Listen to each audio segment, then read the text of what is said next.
નમસ્કાર, હું આમ આદમી પાર્ટીમાંથી ભાવેશ ધામેલિયા અને અમારી ટીમ છે દર્શનભાઈ છે, અલ્પેશભાઈ છે અને અશ્વિનભાઈ માંગુકિયા. આજે લગભગ 6-7 દિવસથી એટલી કમ્પ્લેનો અમે કરીએ છીએ કતારગામ વિસ્તારની અંદર અસંખ્ય થાંભલાઓ બંધ છે. ત્યારે આજે હું તમને એક જગ્યા એવી બતાવું કે અહીંયા 2-2.5 મહિના પહેલાં આવડા થાંભલાઓ નવા નાખવામાં આવ્યા હતા અને ત્યાર પછી આ લોકોએ રોડ પહોળો કર્યો. હવે આ થાંભલાઓ રોડની કોરે લે એટલે 2 મહિના પહેલાં આ લોકોએ થાંભલા નાખ્યા ત્યારે એને ખબર નહોતી કે આ રોડ આપણે પહોળો કરવાનો છે. તો અત્યારે આ થાંભલા નાખી પૈસાનો ધુમાડો કર્યો. હવે ફરી એક વખત આવડા થાંભલા અહીંથી ઉખાડી અને કોર ઉપર લે. અત્યારે કોઈ જાતનું લેવલ તો છે જ નહીં અને એક થાંભલાઓ બંધ છે જેમાં લાઇટો ચાલુ નથી અને 3 થી 4 જગ્યા પર ગટરના ઢાંકણા એવા ખુલ્લા છે કે જ્યાં લોકો અંદર ખાડામાં ઘૂસી જાય છે. તો આ લોકોના પેટનું પાણી નથી હલતું, પબ્લિકના પૈસાનો મન ફાવે એમ ધુમાડો કરવાનો. આ પીકે પટેલ છે, પીકે પટેલને ઘણી બધી વખત રજૂઆત કરી તો એ અમારી કમ્પ્લેનો ડિસ્પોઝ કરી નાખે છે. અમે જે કાંઈ કમ્પ્લેન કરીએ એ ડિસ્પોઝ કરી નાખે છે. ભાઈને કામ નથી કરવા. હવે જો એનાથી કામ ના થતું હોય તો હું એને કહેવા માગું છું કે તમે રાજીનામું આપી દો. ભણેલા ગણેલા લોકો ઘણા બધા બેરોજગાર ફરે છે. તમારી જેવા કામ ચોરોથી કામ ન થતું હોય તો રાજીનામું આપી દો. એક વિસ્તારમાંથી તમને 25 ફોન આવે, 25 કમ્પ્લેનો કરવામાં આવે, એમ છતાંય તમે ધ્યાન ન આપો. એટલે તમને બધાને એમ છે કે ભાજપની સરકાર છે, લોકો એમને મત આપી દીધા, હવે અમારે કામ જ્યારે કરવું હોય ત્યારે કરશું, જનતા અમને શું કરી લેવાની છે. તો એ ફાંકો તમારી અંદર હોય તો કાઢી નાખજો. કોઈ પણ અધિકારીઓને છોડવામાં નહીં આવે. આજે પણ અમે 150 થાંભલાઓ બંધ છે, 150 થાંભલાઓ, 150 થાંભલાની કમ્પ્લેનો નાખેલી છે.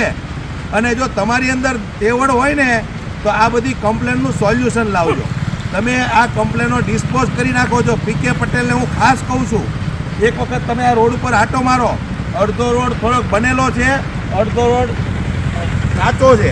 હવે એ રોડની વચ્ચે એવી જબરજસ્ત કટ છે કે અહીંયાથી જે કોઈ નીકળે ને એક તો અંધારું છે અને એ કટમાં જો કોઈની ગાડી સ્લીપ ખાઈ ગઈ એટલે ઊંધે કાંઠ બિચારો પડે. આ 5-5 દિવસથી લાઇટો બંધ છે પણ આ લોકોના પેટનું પાણી નથી હલતું. એટલે હું કતારગામ વોર્ડ નંબર 8ની દરેક જનતાને ખાસ કહેવા માગું છું કે આ લોકોને તમે વોટ આપી દો ને, પછી તમારી કાંઈ તકલીફ હોય, તમારી સમસ્યા હોય તો એની સામે આ લોકો કોઈ દિવસ જોતા નથી.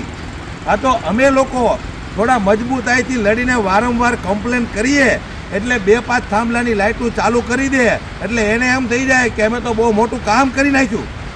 એટલે હું વારંવાર કહું છું પીકે પટેલને કે આ રોડ પર જેટલી લાઇટો બંધ છે એ વહેલી તકે ચાલુ થવી જોઈએ.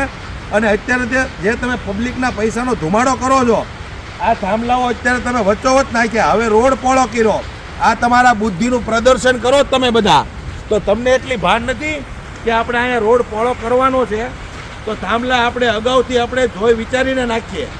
પબ્લિક તમને વેરા ભરે છે, ટેક્સ ભરે છે, એટલે પબ્લિકના પૈસાનો મન ફાવે એમ તમારે ધુમાડો કરવાનો. તમારા બાપુજીની ધોરાજી હાલતી હોય એમ. ગઈકાલે અમદાવાદના મેં સમાચાર વાંચ્યા હતા, 17 કરોડ રૂપિયાનો ફ્લાવર શો કરવાનો હતો. 17 કરોડ રૂપિયાનો ધુમાડો કરી નાખ્યો. અને અમદાવાદની અંદર અત્યારે 2 ફાર્મ મકાનો ઉપર આ લોકો બુલડોઝર ફેરવે છે. લોકોને ઘર વગરના કરી નાખ્યા. ત્યાં કોઈને સુવિધા દેવી નથી, 5 પૈસાની મદદ કરવી નથી, શો સપાટા કરવા છે. આજે કતારગામની અંદર ભૂપેન્દ્ર પટેલ આવ્યા તો એટલા સરસ મજાના રોડ થઈ ગયા. ગઈકાલે તો એ રોડ પર એટલા ખાડાઓ હતા, આજે રંગ રોકાણ થઈ ગયું, ખાડા પુરાઈ ગયા. તો હું કહેવા માગું છું કે તમે જ્યારે આવવાના હોય ત્યારે એટલા સરસ મજાના રોડ બની જાય છે તો જનતાએ તમને ચૂંટીને મોકલ્યા છે તો આવા રોડ 5 વર્ષ સુધી રહેવા જોઈએ. પણ આ તો જનતાને એટલી ખબર નથી પડતી એટલે તમને લોકોને વોટ આપીને વારંવાર સત્તામાં બેહારે છે. પણ હવે જનતા જાગૃત થઈ ગઈ છે, હવે તમારી કોઈ પણ જાતની ધોરાજી હાલશે નહીં. અને પીકે પટેલને ફરી એક વખત હું વિનંતી કરું છું, પીકે પટેલ ફોન જ નથી ઉપાડતા. આ રોડ પર જેટલી લાઇટો બંધ છે એ વહેલી તકે ચાલુ થઈ જાય. 5 દિવસથી પબ્લિકના ફોન ઉપાડવાની તમે તસ્તી લો. તમે પબ્લિકના કામ કરવા માટે અહીંયા બેઠા છો, પબ્લિકના તમે રાજા નથી થઈ ગયા અને તમારથી કામ ન થતું હોય તો રાજીનામું આપી દેજો. બાકી આમ આદમી પાર્ટીની ટીમ જે જગ્યાએ જનતાને મુશ્કેલી પડતી હશે અહીંયા અડધી રાતે જઈને તે તમારા કૌભાંડો ખુલ્લા પાડશે. તમે જે કામમાં ચોરી કરો છો એ તમામ વસ્તુઓ ખુલ્લી પાડીને જનતા સુધી પહોંચાડશે. આ વિડીયો હું તમને એટલા માટે બનાવીને કહું છું કે તમારી લોકોની આંખ ઉઘડે. કારણ કે અમે જ્યારે વિડીયો બનાવી છીએ ને ત્યારે ભાજપના કોર્પોરેટરોને તકલીફ પડે છે. અમને એવું કહે છે કે વિડીયો ન બનાવે, કમ્પ્લેન કરી દેવાય, કામ થઈ જાય. પણ વિડીયો બનાવીએ તો જનતાને ખબર પડે કે કેટલા કામચોર અધિકારીઓ બેઠા છે. એટલે વહેલી તકે આ લાઇટ ચાલુ થઈ જવી જોઈએ. કારણ કે આ રસ્તા ઉપરથી રાતે 9 વાગ્યા પછી નીકળવું હોય તો ગટરના ઢાંકણાઓ ખુલ્લા છે, રોડ પર એટલી કડો છે, અંધારું છે.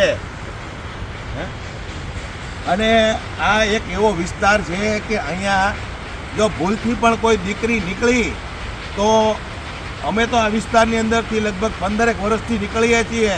અમારી જેવા લોકોને નીકળવું હોય ને રાતે 10 વાગ્યા પછી તો અમને વિચાર આવે 1 મિનિટ માટે તો અહીંયાથી કોઈ બેન દીકરી જો ભૂલમાંથી નીકળીને તો કેટલાય લફંગાઓ અહીં આટા મારે છે.